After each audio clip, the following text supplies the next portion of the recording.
ಆತ್ಮೀಯ ವೀಕ್ಷಕರೇ, Royson creations YouTube ಚಾನಲ್ಗೆ ನಿಮಗೆ ಸ್ವಾಗತ. ಇಂದಿನ ಈ ವಿಡಿಯೋದಲ್ಲಿ 10ನೇ ತರಗತಿಯ ವಿಜ್ಞಾನ ವಿಷಯದ FA4 ಪ್ರಶ್ನೆ ಪತ್ರಿಕೆ ಅಂದರೆ 4ನೆಯ ರೂಪಣಾತ್ಮಕ ಪರೀಕ್ಷೆಯ ಪ್ರಶ್ನೆ ಪತ್ರಿಕೆಯನ್ನು ಅವುಗಳ ಸಂಪೂರ್ಣ ಉತ್ತರಗಳೊಂದಿಗೆ ವಿಶ್ಲೇಷಣೆ ಮಾಡೋಣ. ಯಾರೆಲ್ಲ ಮೊದಲ ಬಾರಿ ನಮ್ಮ ಚಾನಲ್ ನೋಡ್ತಾ ಇದ್ದೀರಾ ಸಬ್ಸ್ಕ್ರೈಬ್ ಮಾಡಿ ಹಾಗೂ ನಿಮ್ಮ ಫ್ರೆಂಡ್ಸಿಗೆ ಶೇರ್ ಮಾಡಿ. ಸೊ ಈಗ ಆಲ್ರೆಡಿ ಕೆಲವೊಂದು ಶಾಲೆಯಲ್ಲಿ FA4 ಮುಗಿಸ್ಕೊಂಡಿದ್ದಾರೆ ಮಕ್ಕಳ. ಸೊ ಇನ್ನು ಕೆಲವು ಶಾಲೆಗಳಲ್ಲಿ FA4 ಆಗಿಲ್ಲ, ಅವರಿಗೆ ಈ ಕ್ವಶನ್ ಪೇಪರನ್ನು ಶೇರ್ ಮಾಡ್ತಾ ಇದ್ದೀವಿ. ಸೊ ನೆಕ್ಸ್ಟ್ ವೀಕಿಂದ ನಿಮ್ಮ preparatory exam, second preparatory exam start ಆಗ್ತಾ ಇದೆ. ಸೊ ಅವುಗಳಿಗೆ ಪಾಸಿಂಗ್ ಪ್ಯಾಕೇಜ್, ಸ್ಕೋರಿಂಗ್ ಪ್ಯಾಕೇಜನ್ನು ನಮ್ಮ ಚಾನಲಲ್ಲಿ ಅಪ್ಲೋಡ್ ಮಾಡ್ತಾ ಹೋಗ್ತೀವಿ. ನೋಡಿ ನಿಮ್ಮ ಎಕ್ಸಾಮ್ಗೆ ಪ್ರಿಪೇರ್ ಆಗಿ ಅಂತ ಹೇಳ್ತಾ ವಿಡಿಯೋನ ಪ್ರಾರಂಭಿಸ್ತಾ ಇದ್ದೀನಿ. ಫಸ್ಟ್ ಮೇನ್, ಕೆಳಗಿನ ಪ್ರಶ್ನೆಗಳಿಗೆ ಅಥವಾ ಅಪೂರ್ಣ ಹೇಳಿಕೆಗೆ 4 ಪರ್ಯಾಯ ಉತ್ತರಗಳನ್ನು ನೀಡಲಾಗಿದೆ. ಅವುಗಳಲ್ಲಿ ಸೂಕ್ತವಾದ ಉತ್ತರವನ್ನು ಆರಿಸಿ ಕ್ರಮಾಕ್ಷರದೊಡನೆ ಪೂರ್ಣ ಉತ್ತರವನ್ನು ಬರೆಯಿರಿ. ಒಟ್ಟಾರೆ ಇಲ್ಲಿ 2 ಪ್ರಶ್ನೆಗಳು. ಮೊದಲನೇ ಪ್ರಶ್ನೆ, ದುಂಡನೆಯ ಬೀಜಗಳುಳ್ಳ ಬಟಾಣಿ ಸಸ್ಯಗಳನ್ನು ಸುಕ್ಕಾದ ಬೀಜಗಳುಳ್ಳ ಬಟಾಣಿ ಸಸ್ಯಗಳೊಂದಿಗೆ ಸಂಕರಣಗೊಳಿಸಲಾಗಿದೆ. ತಳಿ ಪೀಳಿಗೆಯಲ್ಲಿ RR ತಳಿಗುಣವನ್ನು ಹೊಂದಿರುವಂತಹ ಸಸ್ಯಗಳ ಶೇಕಡಾ ಪ್ರಮಾಣವನ್ನು ಬರೀಬೇಕಾಗ್ತದೆ. ಇಲ್ಲಿ 25%, 50%, 30%, 75% ಕೇಳಿದ್ದಾರೆ. ಸೊ ಇಲ್ಲಿ ನಮಗೆ ಶೇಕಡಾ ಪ್ರಮಾಣ ಎಷ್ಟಾಗಿರ್ತದೆ ಅಂತ ಹೇಳಿದರೆ ಸೊ 25% ಅಷ್ಟು ಆಗಿರ್ತದೆ. ಹಾಗಾಗಿ option A right answer. Next, ಪ್ರೊಪೆನ್ಯಾಲ್ನ ಅಣುಸೂತ್ರ ಕೇಳಿದ್ದಾರೆ. ಸೊ ಪ್ರೊಪೆನ್ಯಾಲ್ ಅಲ್ಲೇ ನೋಡಿ ಸಫಿಕ್ಸು ಪ್ರಿಫಿಕ್ಸು ಗೊತ್ತಿರಲಿ. ನ್ಯಾಲ್ ಅಂತ ಹೇಳಿದರೆ ಅದು ಆಲ್ಡಿಹೈಡ್ ಗ್ರೂಪ್ ಆಗಿರ್ತದೆ ಮಕ್ಕಳ. ಸೊ ಕೊಟ್ಟಿರೋದ್ರಲ್ಲಿ ಆಲ್ಡಿಹೈಡ್ ಗ್ರೂಪ್ ಎಲ್ಲಿದೆ ನೋಡಿ. ಸೊ 2ರಲ್ಲಿ ಆಲ್ಡಿಹೈಡ್ ಕೊಟ್ಟಿದ್ದಾರೆ. ಇಲ್ಲಿ ಪ್ರೊಪೆನ್ಯಾಲ್, ಪ್ರೋಪ್ ಅಂದರೆ 3 ಕಾರ್ಬನ್ ಆಟಮ್ಸ್ ಇರಬೇಕು. ಹಾಗಾಗಿ C3H5CHO is the right answer. Next second main, ಈ ಕೆಳಗಿನ ಪ್ರಶ್ನೆಗಳಿಗೆ ಒಂದು ವಾಕ್ಯದಲ್ಲಿ ಉತ್ತರಿಸಿ. ಸೊ ಇಲ್ಲಿ 3ನೇ ಪ್ರಶ್ನೆ, ಬಿಳಿಯ ಬೆಳಕಿನ ರೋಹಿತ ಎಂದರೇನು? ಸೊ ಬಿಳಿಯ ಬೆಳಕಿನ ಕಿರಣದ ವರ್ಣಮಯ ಘಟಕಗಳ ಪಟ್ಟಿಯನ್ನು ಬಿಳಿಯ ಬೆಳಕಿನ ರೋಹಿತ ಅಂತ ಹೇಳಿ ಕರೆಯಲಾಗ್ತದೆ. ನೆಕ್ಸ್ಟ್, ಒಂದು ಅನುರೂಪ ಶ್ರೇಣಿಯ 4ನೇ ಸದಸ್ಯನ ಅಣುಸೂತ್ರ C5H10 ಅಂದರೆ ಪೆಂಟೇನ್ ಆಗ್ತದೆ ಮಕ್ಕಳ. ಹಾಗಾದರೆ ಇದರ ಶ್ರೇಣಿಯ ಮೊದಲ 2 ಸದಸ್ಯರ ಅಣುಸೂತ್ರಗಳನ್ನು ನಿರ್ಧರಿಸಿ ಬರೆಯಿರಿ. ಸೊ ಇಲ್ಲಿ ನಮಗೆ ಅಣುಸೂತ್ರವನ್ನು ಬರೆಯಬೇಕು. ಮೊದಲ 2 ಅಂತ ಕೇಳಿದ್ದಾರೆ. ಈಗ ಆಲ್ರೆಡಿ ನಮಗೆ 4ನೇ ಸದಸ್ಯದ ಅಣುಸೂತ್ರ ಕೊಟ್ಟಿದ್ದಾರೆ, C5H10 ಕೊಟ್ಟಿದ್ದಾರೆ. ಮೊದಲದು ಅಂತ ಹೇಳಿದರೆ ನಮಗೆ ಗೊತ್ತಿದೆ, ಪ್ರತಿಯೊಂದು ಸದಸ್ಯ ಏನಾಗ್ತದೆ CH2 ಅಷ್ಟೇ ಜಾಸ್ತಿ ಆಗ್ತಾ ಹೋಗ್ತದೆ, ಹಿಂದಕ್ಕೆ ಬರ್ತದನ್ನು ಕಡಿಮೆ ಮಾಡ್ತಾ ಹೋಗ್ಬೇಕು. ಹಾಗಾಗಿ C3H6 ಇನ್ನೊಂದು C2H4 ಆಗಿರ್ತದೆ. So this is the right answer. Next third main, ಈ ಕೆಳಗಿನ ಪ್ರಶ್ನೆಗಳಿಗೆ 2-3 ವಾಕ್ಯಗಳಲ್ಲಿ ಉತ್ತರ ಬರೆಯಿರಿ. ಒಂದು ಅನುರೂಪ ಶ್ರೇಣಿಯಲ್ಲಿರುವ ಹೈಡ್ರೋಕಾರ್ಬನ್ಗಳ ಗುಂಪಿನ ಮೊದಲ ಸದಸ್ಯನ ಅಣುಸೂತ್ರ CH4 ಆದರೆ 4ನೆಯ ಸದಸ್ಯನ ಅಣುಸೂತ್ರ ಕಂಡುಹಿಡಿಯುವುದು ಹಾಗೂ 2 ರೀತಿಯ ರಚನಾ ವಿನ್ಯಾಸವನ್ನು ಬರೀಬೇಕು. ಸೊ ಈಗ ಮೊದಲನೇದು C1H4 ಹೌದಾ. ಸೊ ನಮ್ಗೆ ಅಣುಸೂತ್ರನೂ ಗೊತ್ತಿದೆ, CnH2n+2. ನೆಕ್ಸ್ಟ್ ಏನಾಗ್ತದೆ, ಅಗೈನ್ ಇಟ್ ಇನ್ಕ್ರೀಸಸ್ C1H2 ಅಂತ ಹೇಳಿದ್ರೆ ಏನಾಗ್ತದೆ, ನಮಗೆ ಸಿಗುವಂಥದ್ದು C2H6. ಸೊ C2H6 ಅದನ್ನು ನಾವು ಬರೀರಿ, ಅಥವಾ ಈ ಕಡೆ ಅಣುಸೂತ್ರವನ್ನಾದರೂ ಬರಿಬೋದು, ಹೌದಲ್ಲ.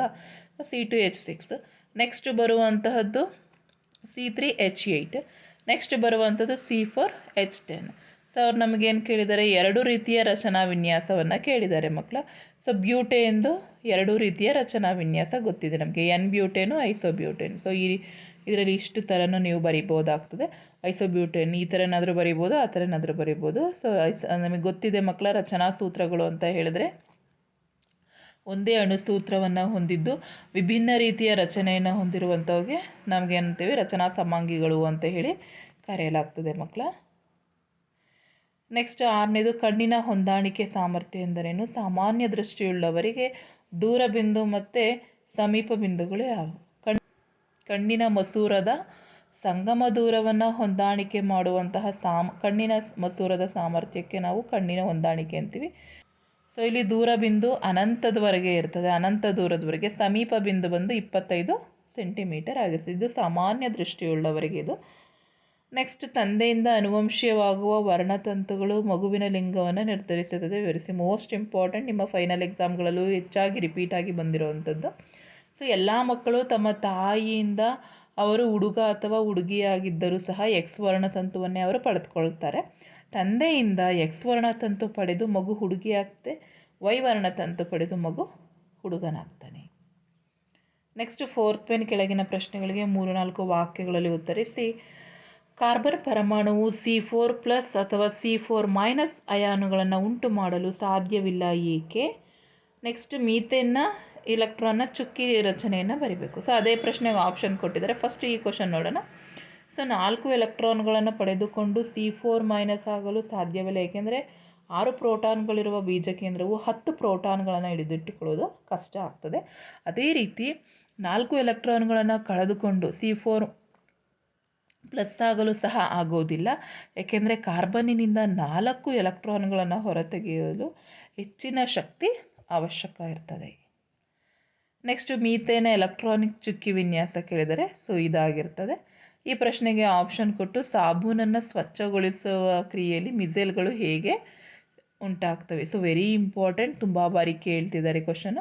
ಸೊ ಸಾಬೂನಿನ ಅಯಾನಿಕ ತುದಿ ನೀರಿನೊಂದಿಗೆ ಮತ್ತು ಕಾರ್ಬನ್ ಸರಪಳಿಯ ಕೊಳೆಯೊಂದಿಗೆ ವರ್ತಿಸಿ ಮಿಸೈಲ್ನ ಉಂಟಾಗ್ತವೆ. ಸೊ ಕ್ಯಾಲ್ಶಿಯಂ ಮತ್ತು ಮೆಗ್ನೀಷಿಯಂ ಲವಣಗಳು. 2ನೇ ಕ್ವಶನ್ ಕೇಳಿದ್ದಾರೆ ಮಕ್ಕಳ ನಮಗೆ. ನೀರಿನ ಗಡಸುತನಕ್ಕೆ ಕಾರಣವಾಗುವ ಲವಣ ಯಾವುದು? ಮಾರ್ಜಕಗಳು ಗಡಸು ನೀರಿನಲ್ಲಿಯೂ ಪರಿಣಾಮಕಾರಿ ಏಕೆ ಅಂತ ಕೇಳಿದ್ದಾರೆ. ಹೌದು, ಯಾವೆಲ್ಲ ಗಡಸು ಉಂಟು ಮಾಡುವಂತಹ ಲವಣಗಳಂದರೆ ಕ್ಯಾಲ್ಶಿಯಂ ಮತ್ತು ಮೆಗ್ನೀಷಿಯಂ. ಮಾರ್ಜಕಗಳು ಗಡಸು ನೀರಿನ ಕ್ಯಾಲ್ಶಿಯಂ ಮತ್ತು ಮೆಗ್ನೀಷಿಯಂ ಆಯನಗಳೊಂದಿಗೆ ಜಲ ವಿಭಜನೆಗೊಂಡು ಒತ್ತಡಗಳನ್ನು ಉಂಟು ಮಾಡ್ತವೆ. ನೆಕ್ಸ್ಟ್ 9ನೇ ಪ್ರಶ್ನೆ. ಕೆಂಪು ಹೂ ಬಿಡುವ ಎತ್ತರದ ಬಟಾಣಿ ಸಸ್ಯವನ್ನು ಬಿಳಿ ಹೂ ಬಿಡುವ ಗಿಡ್ಡನೆಯ ಬಟಾಣಿ ಸಸ್ಯದೊಂದಿಗೆ ಸಂಕರಣಗೊಳಿಸಿದೆ. ಇವುಗಳಿಂದ F1 ಪೀಳಿಗೆ ಪಡೆಯುವ ಸಸ್ಯಗಳ ವಿಧಗಳನ್ನು ತಿಳಿಸಿ. ಅದೇ ರೀತಿ F1 ಪೀಳಿಗೆಯಲ್ಲಿ ಪಡೆದ ಸಸ್ಯಗಳನ್ನು ಸಂಕರಣಗೊಳಿಸಿದಾಗ F2 ಪೀಳಿಗೆಯಲ್ಲಿ ದೊರೆಯುವ ಸಸ್ಯಗಳ ಅನುಪಾತವನ್ನು ಬರೆಯಿರಿ ಮತ್ತು ಸಸ್ಯದ ವಿಧಗಳನ್ನು ಹೆಸರಿಸಲಿಕ್ಕೆ ಕೇಳಿದ್ದಾರೆ. ಸೊ ಮೊದಲನೇದಾಗಿ F1 ಪೀಳಿಗೆಯಲ್ಲಿ ಸಸ್ಯದ ವಿಧಗಳನ್ನ ನೋಡೋಣ.